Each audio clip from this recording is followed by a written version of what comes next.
All right, we're live. Silver Doctors live on air. My name is Mike, co-host, along with my better half over here, Mr. Half Dollar. Paul, how you doing, my friend?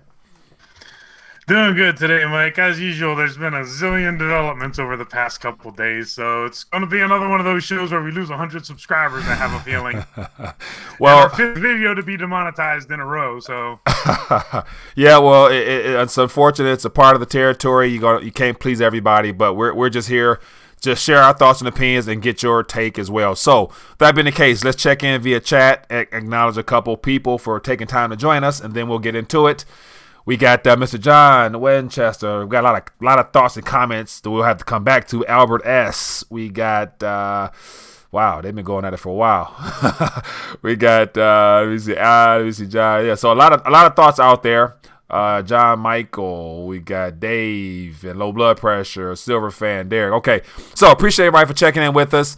And it looks like there's a nice discussion well before it's going live. Which if you want to thumb through that, you feel free to do so. But if not, let's get this thing started with where we're currently at, what's going on, and what's coming. So, Mr. Half Dollar, kick it off. Yeah, and just one other side note, right? Like all the other news is on hold because Albert S. in the chat brings up an interesting point. He says the reason why palladium is skyrocketing is because Africa doesn't want to increase palladium production. Mm-hmm. There's another thing going on too, and I don't know if you remember, but Africa is like either the 2 or 3 palladium producer in the country, and palladium shot over $2,000 for the first time ever, and they've been having a lot of issues with worker strikes and workers getting killed in mines and stuff like that lately. So there's some of that going on too. But the point is, there's all this news going on, and it's all kind of been put on hold for what we're about to talk about, Mike. Yeah, sounds good. So unfortunately, just as a little side note, I was not notified that we're live streaming. So I follow to make sure, and I wasn't notified yet, so I had to go look for the channel.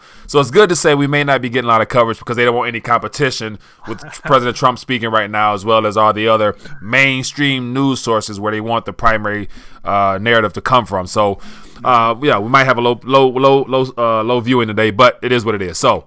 Yeah, we might. He's not on today. I'm monitoring it. When he does come on, we can see that. But maybe we can, incorporate it one way or another. But let's just start there, right? Because just the brief, quick summary of events that happened last night, and then we'll talk about this. All right. Basically, what happened is at least 12 missiles were launched at 2 U.S. bases in Iraq from Iran. Mm-hmm. Additionally, a Boeing 737 with 170-some passengers crashed in Iran last night. Mm-hmm. So a couple things happened there, so let's start there. But first, I got to dial it back a second. And that very first link that I gave you was from what President Trump tweeted out on Sunday. And this is important, right? This is what he said. This is when he was talking about legal notice, right? He was saying, these media posts will serve as notification to any United States Congress that should Iran strike any U.S. person or target, right, mm-hmm. the United States will quickly and fully strike back, and perhaps in a disproportionate manner. Now, the second link that I gave you is the DOD press statement. Okay, so all we have to do is read the first paragraph there, well, actually the second, but it says, so this is from last night. At approximately 5:30 p.m. Eastern Standard Time on January 7th, Iran launched more than a dozen ballistic missiles against U.S. military and coalition forces in Iraq. It is clear that these missiles were launched from Iran and targeted, there's that word targeted, at least 2 Iraqi military bases hosting U.S. military and coalition personnel, Al-Assad and Erbil. Now, one more thing, and that's the tweet from President Trump from last night after the missile attack. Notice what's missing here. I'm going to read this entire tweet. Notice what's missing. Okay, go ahead. All is well. Missiles launched from Iran at 2 military bases located in Iraq. Assessment of casualties and damages are taking place now. So far, so good. We have the most powerful and well-equipped military anywhere in the world, by far. I'll be making a statement tomorrow morning. Notice what's missing. The words U.S., the words American, the word America, the word United States, completely ignores the fact that the Department of Defense just said that Iran launched a strike against the United States. Yeah. This means one of two things. This can only mean one of two things. One, it means that President Trump was lying and he's not going to be striking, right? Or 2, it means that a strike is imminent. And why is it imminent? Because he said quick. He said quickly and fully and maybe even disproportionately. Yeah. So here's where I have a problem with that, right? Because someone's going to come back and they're going to be like, nah, you don't get it $50. This is 4D chess, and Q says just trust the plan and all this and all that. Here's the thing with that, right? You know, the military in that DOD statement is at high alert, right? When you're at high alert, see, there's this thing called morale, right? And if you're at high alert all the time, nonstop, your adrenaline's pumping, and you don't know what's going on, and they're working you into the dirt, that's not good on military morale. So, A, why is he going to extend this out, keep the military high-strung out on all this high alert stuff, right? Or B, you know, I said in my article this morning, is it like, you know, the Fed's inflation targeting where we got to have a little bit of a body count here before he does retaliate? I don't know, but just these are not good developments one way or another. Basically, what happened was Iran, what we're told, launched these missile strikes against al-Assad in the other place, and nobody was killed, miraculously, I guess. So that's where I'll start. Thoughts on that, Mike? Okay, so just touch on that as well. So I saw an article, I should have had it ready, but I didn't, about Iran saying that they threw out a number saying 80 casualties from what they have gathered. So their intel, for whatever, says 80 casualties. But then on the U.S., I saw something about saying it was nothing was confirmed, and yada, yada, yada. So Iran apparently threw out a number. Pentagon has confirmed it on our end.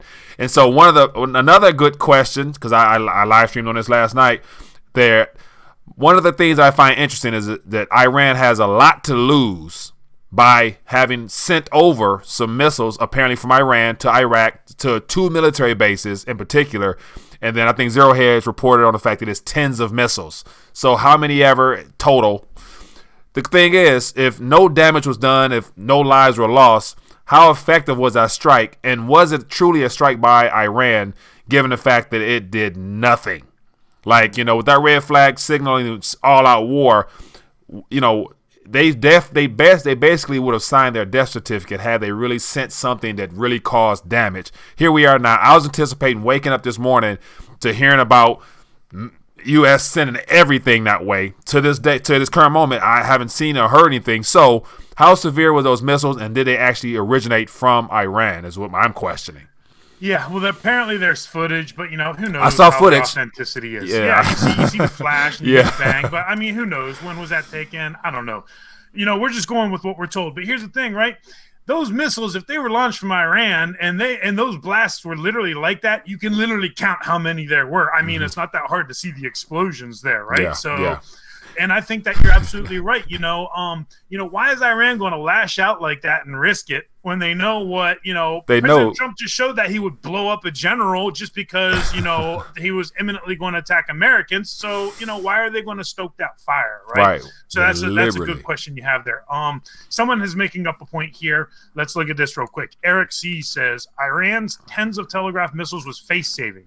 Soleimani hit was Trump doing Iran a favor. Ukraine jet was Iran returning the favor.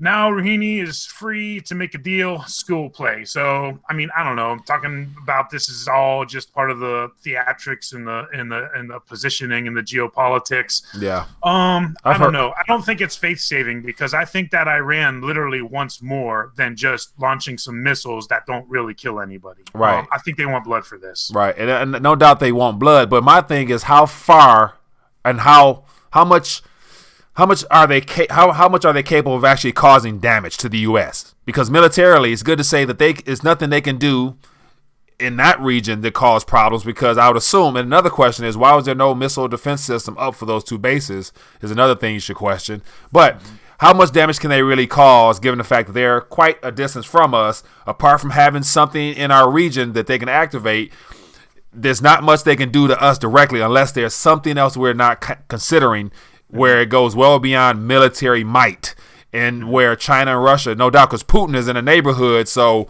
he's definitely keeping an eye on this because he has a lot invested in Iran with all these deals and trade deals. So they're not going to let boots touch on the Iranian soil without there being some type of intervention from Iran's allies. So, we're gonna and since we talked last, Mike, I got a little bit more defined with the numbers. And those numbers have gone up again because It was 4,000 paratroopers from the 82nd Airborne, but that was since walked back down to 3,500. But then they increased it to 2,000 more Marines, right? So on net, we've gone from 4,000 en route right now to 5,500. So, this is still a very real threat. And it's interesting because last night, gold, reacted, shot up above 1610. And I'm sure, as everybody knows here, it's just been walked down all night long, as well as silver has too. So oil shot above $65 a barrel. It's been walked right back down to, markets are up. Yeah, but guess what? Yeah, exactly. That's thinking. But gold, the true wealth has gone. I mean, true money has gone down, but yet the paper and digital illusions has gone up. And so with all this activity, remember we saying, I think it was last week, how in typical prior experiences, when there's events of this magnitude, the market responds negatively and metals and everything else responds favorably, which was the start of it, but something adjusted over the last couple hours. Somebody was told to dial back on this and pump up that. And so once again, why is the equities markets rallying where there's a lot of things that are in play right now as far as all those companies that, why are they doing so good right now? Like who's buying shares of, retail stores right now? Okay, whatever. Exactly. And think about this too, right? It's all eyes on Trump right now, right? Because Trump has said, he said, we will retaliate quickly and fully and maybe even disproportionately. So right now it's all eyes on Trump. If Trump is one thing, he's a wild card, is he not? Like you never know what, one day he's strong dollar, next day he's not strong dollar, one day he's hard on Rocket Man, next day he's his best friend, so he's a wild card. You don't know how he's going to react here. I mean, obviously I would say that it's scripted, right? Yeah. But either way, since all eyes are on him and since he's a wild card, well, that means that uncertainty is still through the roof, even if there's not rockets flying right now, right? Yeah. So, yeah. This is just this is just a quagmire one way or another. And, I really do think that, they will start losing control here, but they're going to try and hold on to control as long as they can. Yeah, somebody, Hendo 19742 says markets are fake thanks to the Plunge protection team. So, so this is way out there, but I figure I'll mention because it came to mind about the Plunge protection team. So, of course, having, Rob Kirby talking to him a couple weeks ago and him really harping on that missing 21 trillion, like whatever those funds are, whatever the number officially is, there's funds out there to fund anything. And so when it comes to these markets responding favorably all of a sudden, somebody has to be buying those things. And I know I'm not buying any shares of any particular company. I'll probably be buying, like Lockheed Martin or Dynamics, the war. Yeah. I'll probably be buying those war stocks right now. Yeah. But other than that, I wouldn't be buying any Walmart or Amazon right now. But there's some funds coming from somewhere to keep this thing propped up or some button pushing on the back end. So it's interesting how things are responding right now. So if we're seeing this and it looks like we're at war, technically speaking, imagine what happens if things start flying both ways, how we'll still see the equities markets going up all of a sudden. Yeah. Check out that link I sent you about tanker operations, because we kind of hit on this on Monday, or maybe it was last week. I'm not sure now. It's just been a blur. Let me see, which one was that? Which article is that? The tanker operators suspend travel through Strait of Hormuz. Okay. But all right. We've hit on this a couple times, but what we talk about a little bit is the fear premium, right? Mm-hmm. So I just want to hit on this because this is kind of important. And this is, did I send you that link? I don't think you did. Okay, let me send you that link.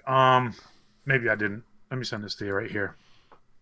Okay, so basically, it's just talking about the tanker operators I haven't read this whole article, just the title is enough, but this shows the point that I want to make. Tanker operators suspend travel through Strait of Hormuz, right? So this increasing geopolitical tension is causing the oil tankers to stop moving through the Strait of Hormuz.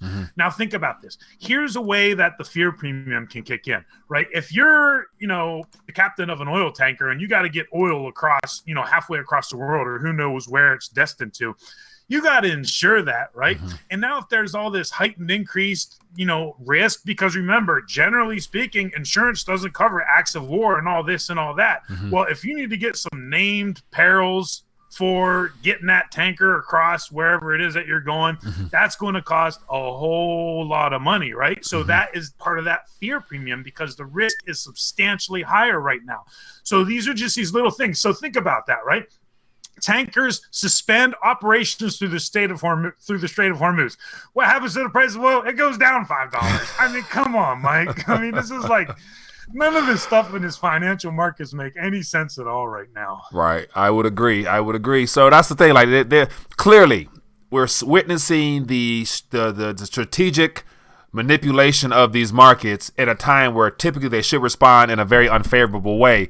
And I believe that has a lot to do with the fact that if they lose the narrative of everything is fine, if this war stuff trickles into the narrative of this expansion going on and we got to keep the economy strong and all those mumbo jumbo, if there's something that shows a different indicator, they might lose control. Fear might set in. People might start pulling funds. And so just all types of things that they have to control down to the very T. And we're witnessing with all this green in the equities market and everything else. So I'm looking at some currency changes. Look like the dollar. I don't know if it against somebody got stronger. I think it was the British pound. And so, yeah, so it's interesting stuff. Mm-hmm. Yeah, and the dollar actually has risen for the past couple of days, and I think that's misplaced optimism one way or another. Increase oil. I'm looking at a comment here. Sorry, yeah, I got sidetracked. Paul Green. They're kind of going back and forth, but I want to hit on this point right here. It says increase oil prices and cut off supplies, maybe. Because that's another thing, right? Because another thing is a couple more dimensions. We just talked about one simple aspect about the risk premium, which is higher insurance, which ultimately has to get absorbed as a cost. Mm-hmm. But there's a couple other factors that kind of indirectly or Paul Green is hitting on there. And one of them is, well, you can just cut off supplies, right? Because, we're not going to bring oil here or there because we're at risk and we need to shut this down. Or secondly, the other thing is attacks on oil facilities. That's another thing, right? Mm-hmm. So there are many ways that the fear premium can creep into the price of oil here. And so just stopping the tankers, that's only one of the ways right there. Yeah, I would agree. And so as we're speaking, I'll put up on the screen here, it looks like so I just saw somebody tweeted about President Trump's about to go live. So as we're talking, I'll put this up so we can keep an eye on it. And definitely, if he starts speaking, we can definitely zone in on that and listen to this a little bit. So anyway, yeah. We can do some play-by-play. Yeah, as best we can. Man, so, go ahead. Before he starts talking, pull up that CNN article. All right, 1 second. We do have a call. Let's try to get this call real quick. Hello, caller. What's your name? Where you calling from? Hello. Hey guys, it's Matt from Nashville. Nashville. How you doing, my friend? What's in your mind? Hey, can you hear me? Yes, I can. Go ahead. All right. Hey, I was wondering. I had a couple questions. My first one was: did the trade deal with China ever go through? And if not, do you think this whole Iran thing, because they're allies with China, that they're trying to basically get China to say, hey, we're not going to do anything for you because you're messing with Iran, and to kind of prove the point that there was really no trade deal in the first place. It was all just a prop for the stock market. I'll hang up and let you guys say what you were saying. Appreciate the call, my friend. Thank you. So, great point. So, the trade deals are supposed to be signed on the 15th, if I'm not mistaken. So, between now and next week, we'll see. Because I think if some things start flying back and forth, there's not going to be no trade deal. And then watch this, Paul. How will the markets respond then? Will it be in the green still? Or will there be several hundred points dropped off the Dow and everything else? So, something worth keeping an eye on. And it's not just China. It's also the USMCA, right? None of these trade deals are finalized and actually things. All that they are is talk at this point. Yeah. And yes, I think Matt's right in the sense that I think that China does hold the cards here because now, they can be like, well, because of your increasing escalations in the Middle East, we're going to have to think about this some more. And, the last headline that I saw about it was that China has not confirmed that they will be actually signing the deal on the 15th. So all that tweeting and media hype from a couple weeks ago as the year ended. Yeah, we're gonna have a big party. We're gonna invite everybody. Yeah. Yeah, and what hasn't been covered this week, right? In the mainstream media, impeachment, right? Nothing's going on about that, right? The Fed, that's kind of been out of the loop again, even though they're still printing up $99 billion. You can barely find that. The trade wars, like we hit on. So, like, all this other stuff has kind of taken a back burner now, even though there's still, like, the banking system in the United States is still in crisis mode with the Fed intervening in the repo market, providing emergency liquidity injections. So we're still in crisis mode in the U.S. banking system. We're still in trade wars on multiple fronts, but everything's just taking a back burner. Yeah, clear signs of a planned and strategic orchestrated event that's going on right now. So interesting. So let's check in with the chat a little bit and see what other thoughts we have. As well, if there's any calls, feel free to give us a call, and we will try to walk through this thing together. So I'm seeing war as a distraction, metals resuming uptrend now. And so I got to check out the prices. Might be getting a little big right now. So, Mr. Havda, let me ask you a question. Based upon all the activities going on, I saw some commentators talk about we can see all-time highs in gold possibly this month if things start flying back and forth, and there's some escalation. The trade deal things is called off or whatever. All the events that come into play, which shows that things are not really healthy whatsoever. What's the likelihood?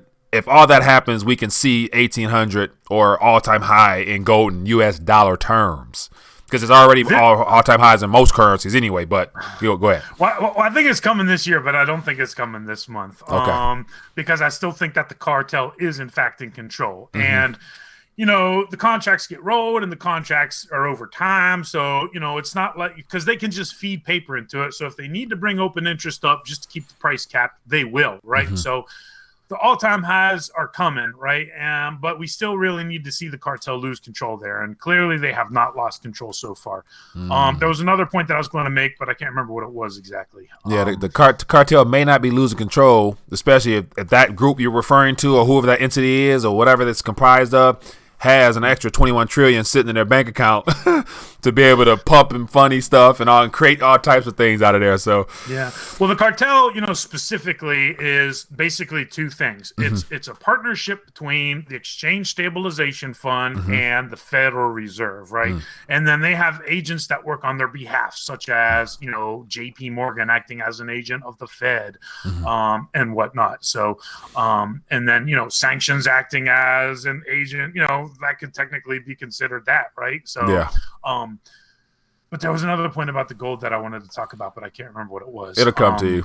So, but no, my point is just between, like, when people are bidding up the price of gold, and then when the gold is actually, contracts are over time, right? So there's a leg. Is that contract rolled? Is it transferred over to London? So there's many factors with that. That's my overall point. So right now, if the cartel's in control, they'll just feed the paper and they'll work their magic to delay it like that. All right. And so as you're speaking, it looks like we got a question there from Mr. Low Blood Pressure. It says, you guys think that this is an event that will usher in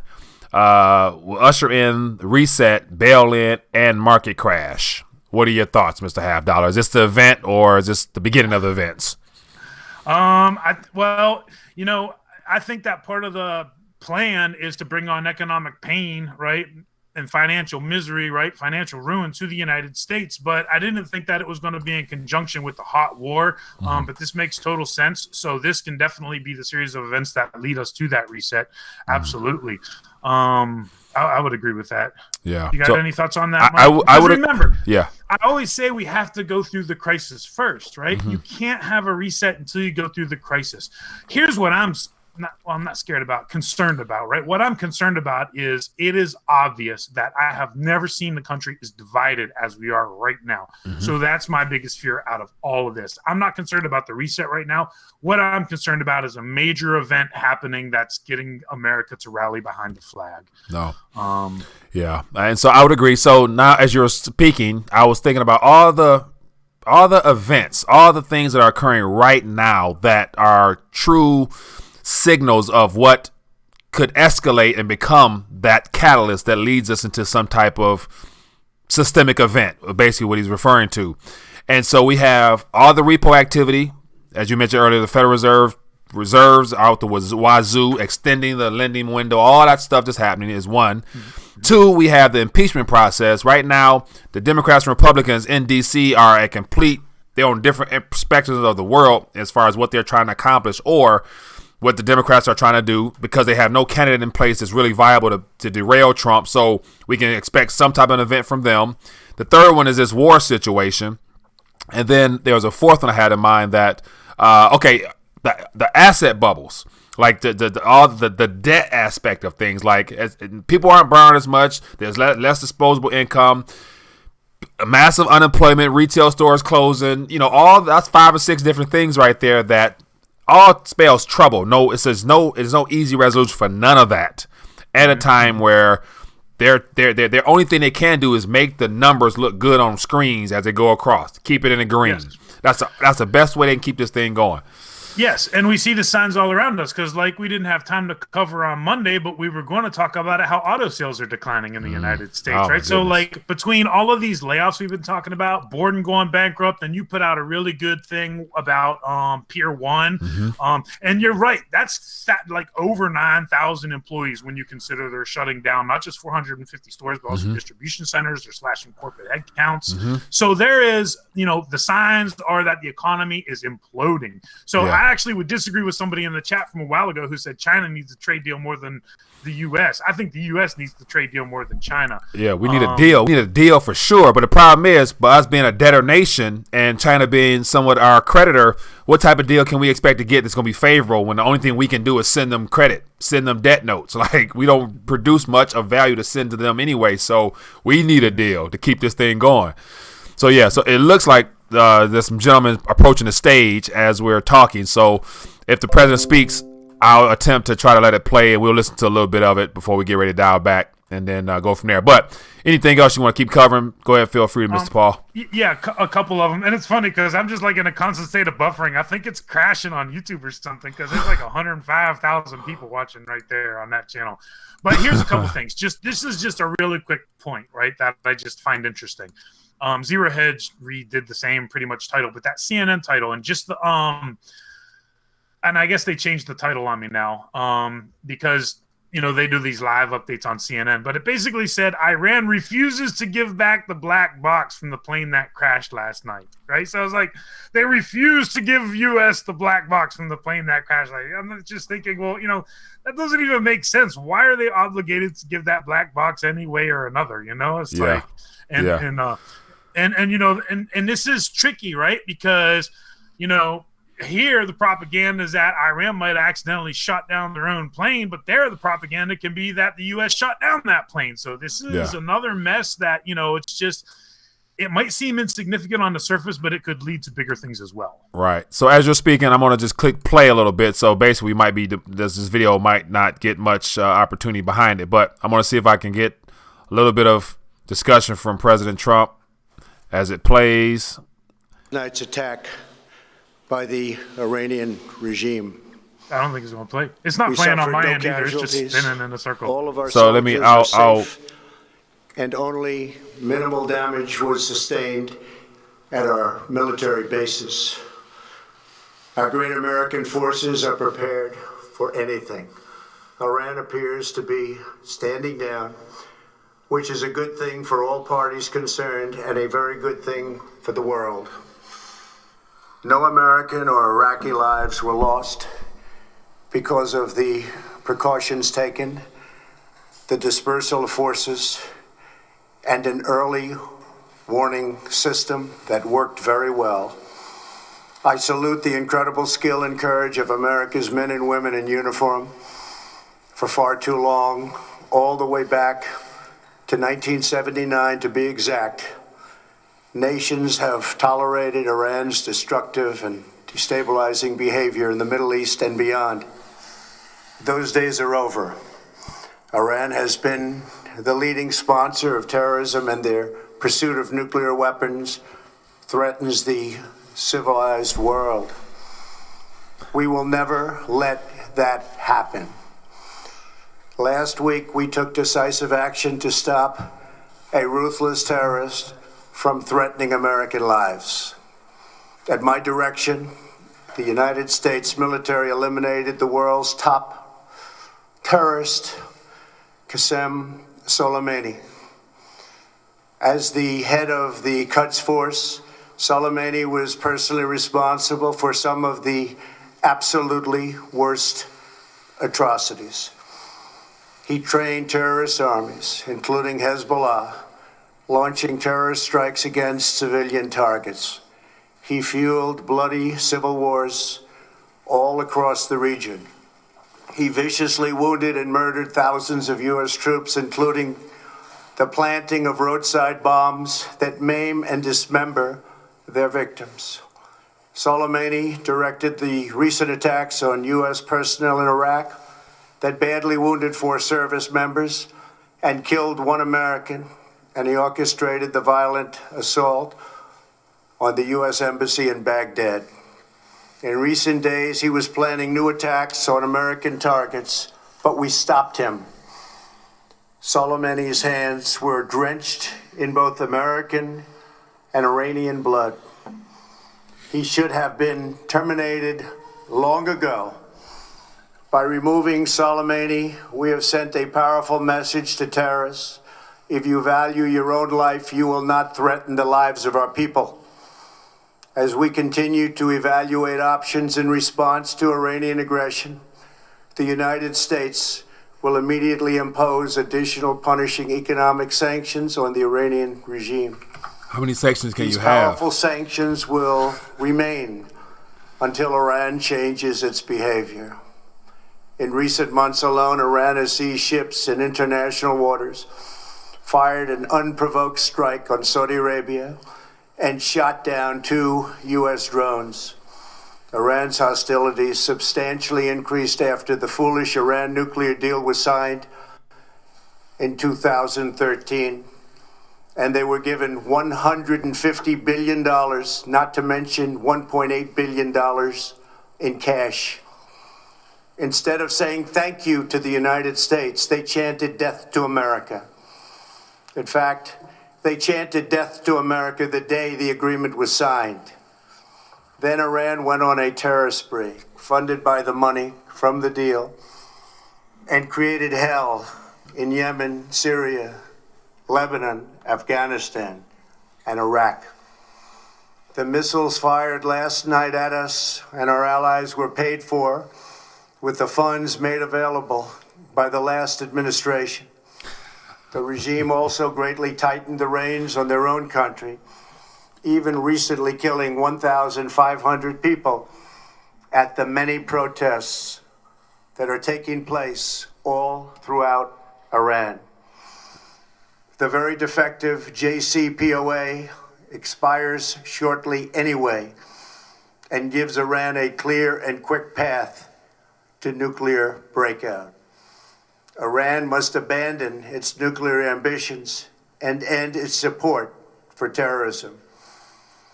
The time has come for the United Kingdom, Germany, France, Russia, and China to recognize this reality. They must now break away from the remnants of the Iran deal, or JCPOA. And we must all work together toward making a deal with Iran that makes the world a safer and more peaceful place. We must also make a deal that allows Iran to thrive and prosper and take advantage of its enormous untapped potential. Untapped oil. Iran can be a great country. Peace and stability cannot prevail in the Middle East as long as Iran continues to foment violence, unrest, hatred, and war. The civilized world must send a clear and unified message to the Iranian regime. Your campaign of terror, murder, mayhem will...